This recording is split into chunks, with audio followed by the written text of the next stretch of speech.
What's up, fight fans? It's your boy Tijon, and it's time. Finally, it's been a long time, but it's time for In the Mix.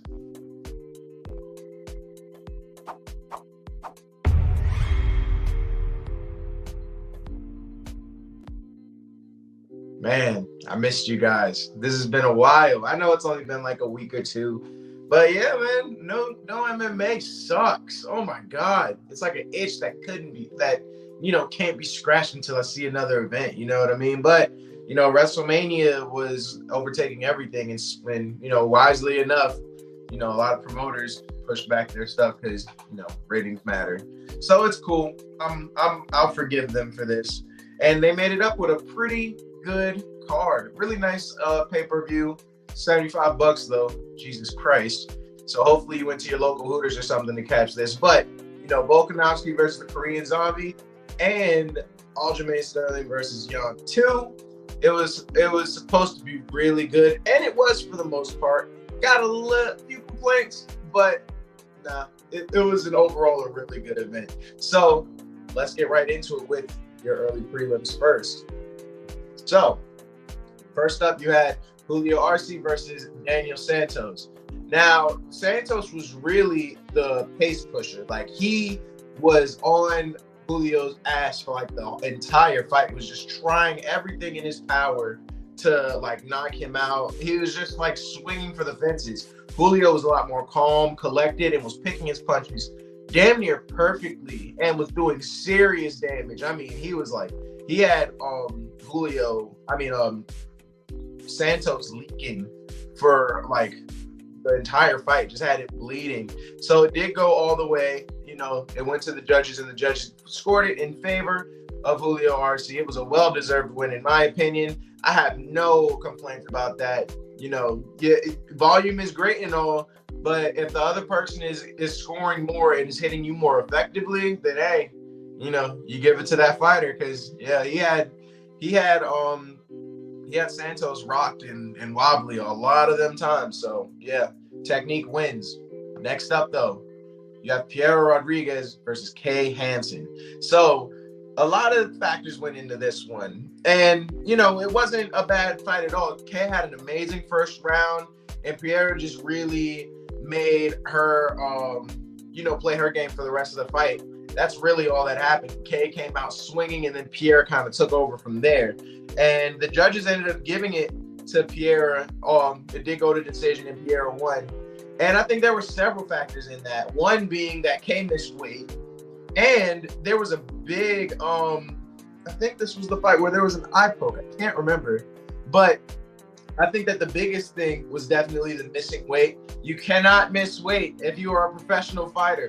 I hate that. I think everybody hates that. Like, come on, man. So yeah, if it's going to the judges, I think you should damn near lose automatically, because that's not right, man. You can't make the weight, go up a division. Straight like that.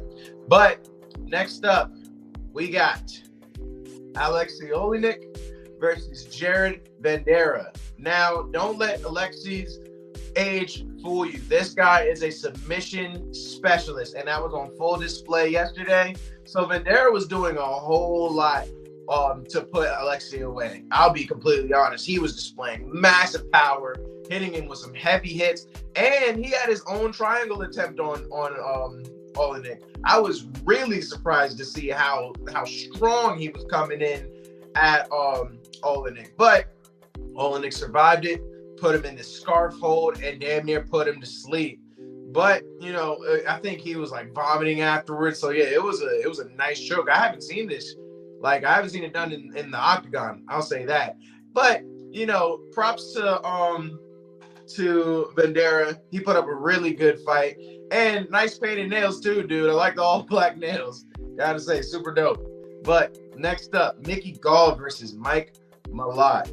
So now we're in the regular prelims. This was the start of the regular prelims. So Mike Malott versus Mickey Gall.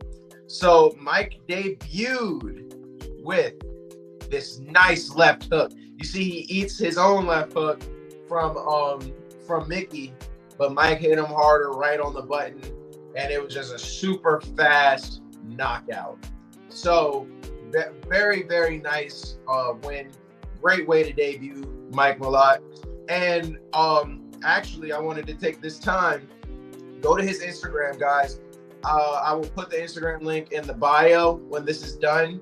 But he said that he has a close friend whose daughter's fighting cancer, and he's donating his $10,000 show money to the cause. So go to his Instagram link and show him some support if you can.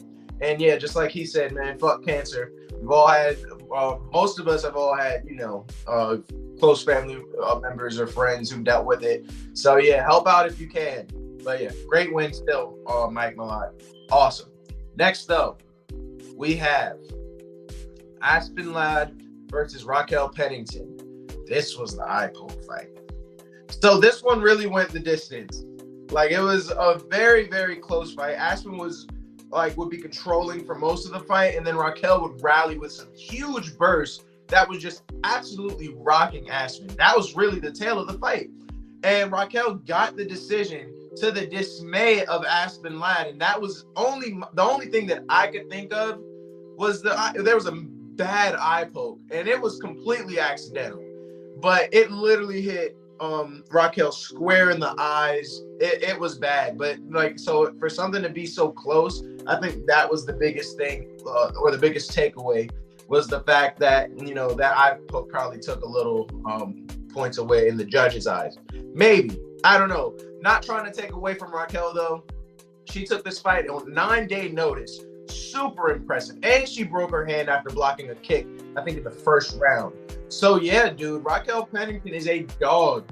Very impressive still, just from that aspect alone. And then she took the time on the mic to call out Sarah McMahon, so they'll probably book that one next. Next up though, Anthony Hernandez versus Josh Friend. Now, this was a lot of really nice wrestling and jiu-jitsu displaying between the two. And Hernandez, in my opinion, was really winning this the jiu-jitsu game for most of the match. There was a lot more submission attempts and a lot more control, and it did go the distance. And not surprising, Anthony Hernandez got the win. It was a nice display of cardio between the guys, and I just really thought that Anthony Hernandez was winning this fight. It was still a good effort from both guys, but yeah, Hernandez had this one. Next up, though, Ian Gary versus Darian Weeks. Prepare yourself. This one was a boring fight. I'm not even going to lie to you. This was a lot of inaction. This was probably the most boring fight on the card, but Ian Gary definitely, got the win. Like, it's just not much to say about it. It was all on the feet. Nothing was really going on, but for the most part, Ian was just picking him apart. It was just really slow and boring to watch. Not a lot of action, guys. So I'm not even gonna lie to you. It's not one of those you want to watch. And Ian even admitted on the mic that, this wasn't his best performance, but he's still relatively new. He's still learning, and he promises to do better and get better performances from here on out. So he did still move on to 9-0. So still undefeated. Let's see what he got, man. I'm gonna hold you to your promise, because like I said, man, that was a snooze fest. Next, though, we're now in the main card. Vince Pichelle versus Marco Madsen. Man, I got this one completely wrong. Madsen, man, was super dominant. He has a wrestling background where he is an Olympian.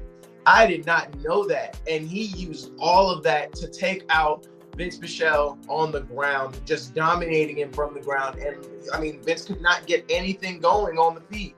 He just had to fight from his back for the entire fight. Great strategy. Madsen gets the decision, moves on to 12-0. Very impressive. Next up, Mackenzie Dern versus Tisha Torres.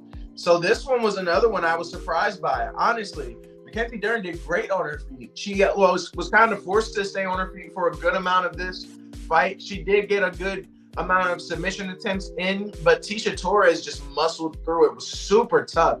So I was very impressed by both women and how this fight went. But Dern ended up getting the decision anyway.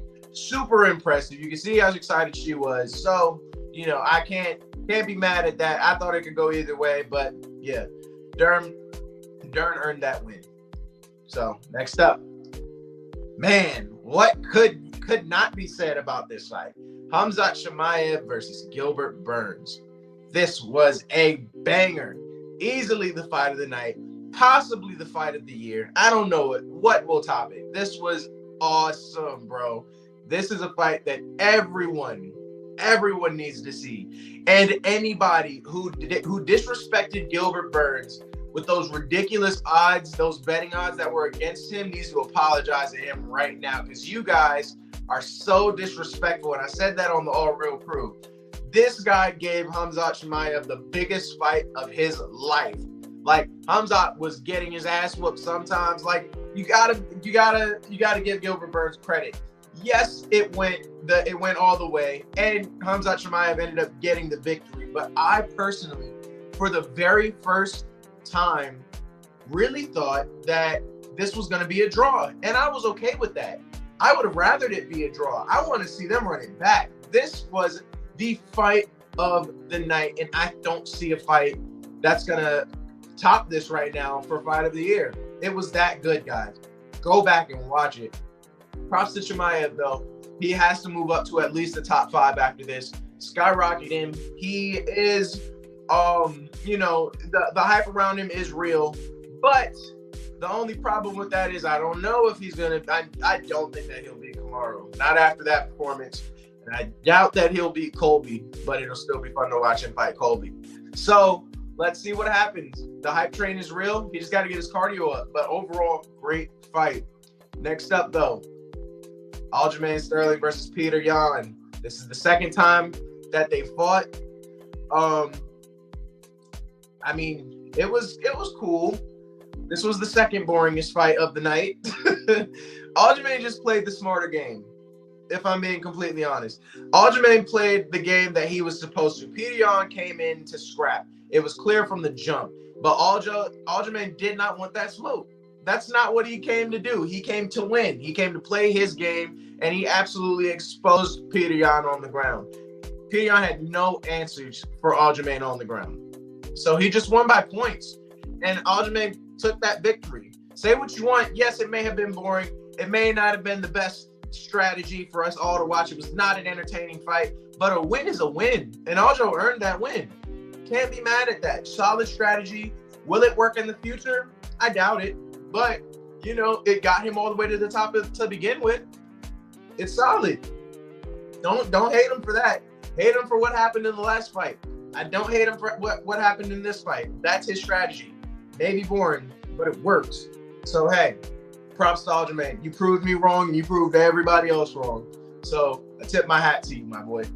Next up, though, we got the last fight, the main event.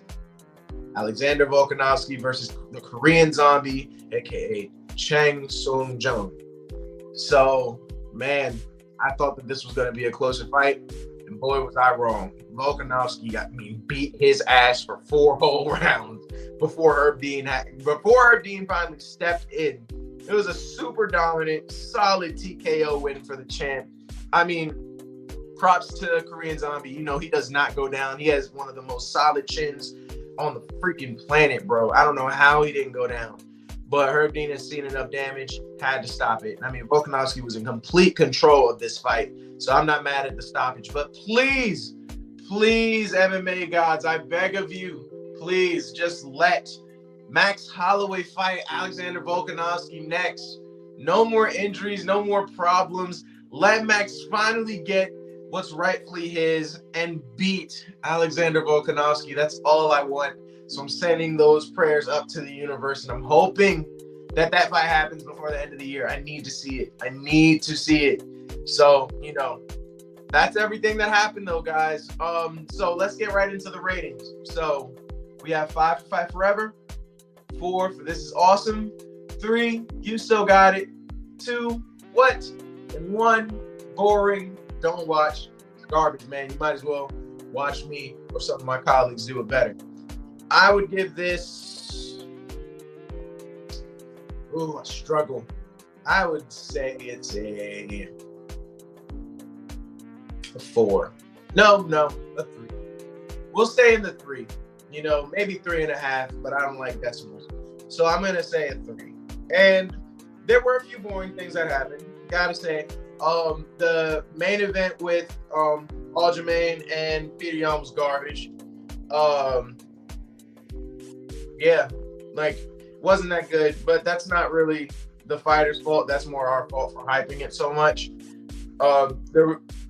Rightfully so, though. There was supposed to be a lot of bad blood. I think Aljamain made a bunch of promises that he did not live up to. Like, I don't know. It was still, like, I'm not mad at him for winning. That was his strategy. I'm just mad at what he was saying at the press conferences and stuff. You know, like, kind of got my hopes up. I wanted to see a scrap. I wanted to see a different Aljamain Sterling. That's what he promised, and that wasn't it, you know? So I'm a little blown by that. But the rest of the card was solid. You know, I didn't have too many problems with it. It was just like a few boring fights. But the rest of it was pretty much action. But I will say this. These fight nights have been blowing these pay-per-views so far out the water. That is the truth. These fight nights have been going crazy.